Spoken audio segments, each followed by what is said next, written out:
sweet voice, of which Peter Barron had caught the accent, not from her singing, for she only played, but from her gay admonitions to her child, whom she occasionally allowed to amuse himself, under restrictions very publicly enforced, in the tiny black patch which, as a forecourt to each house, was held in the humble row to be a feature.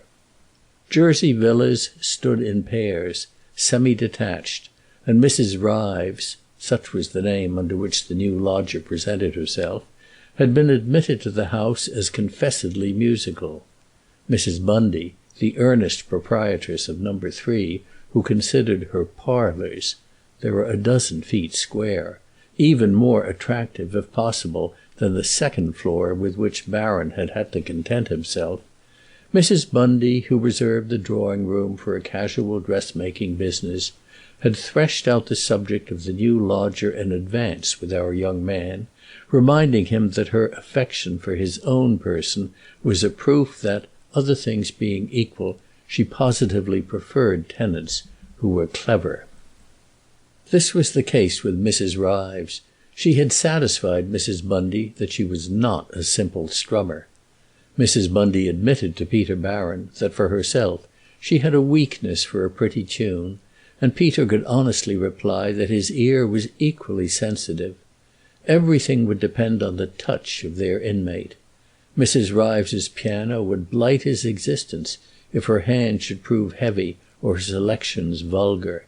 But if she played agreeable things and played them in an agreeable way, she would render him rather a service while he smoked the pipe of form. Mrs. Bundy, who wanted to let her rooms, guaranteed on the part of the stranger a first-class talent, and Mrs. Ryves, who evidently knew thoroughly what she was about, had not falsified this somewhat rash prediction. She never played in the morning, which was Barron's working time, and he found himself listening with pleasure at other hours to her discreet and melancholy strains. He really knew little about music, and the only criticism he would have made of Mrs. Ryves's conception of it was that she seemed devoted to the dismal.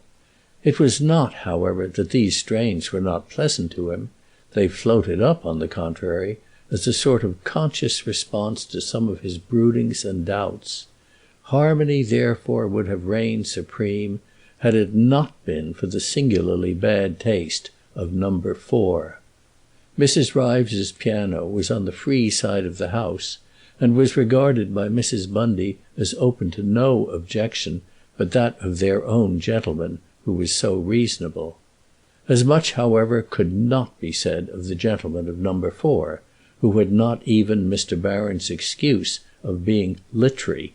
He kept a bull terrier and had 5 hats, the street could count them, and whom, if you had listened to Mrs. Bundy, you would have supposed to be divided from the obnoxious instrument by walls and corridors, obstacles and intervals of massive structure and fabulous extent.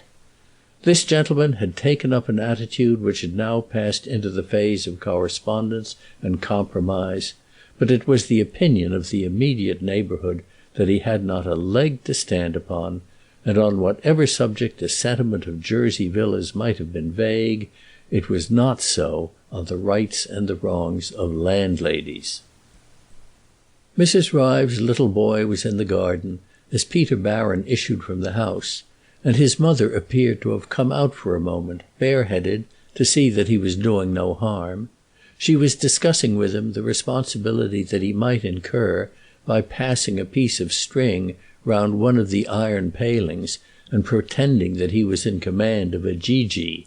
But it happened that at the sight of the other lodger, the child was seized with a finer perception of the drivable. He rushed at Barron with a flourish of the bridle, shouting, "Oh, gee-gee!" in a manner productive of some refined embarrassment to his mother.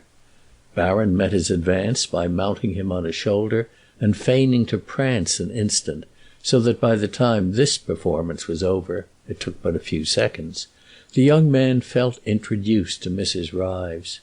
Her smile struck him as charming, and such an impression shortens many steps. She said, "Oh, thank you, you mustn't let him worry you," and then as, having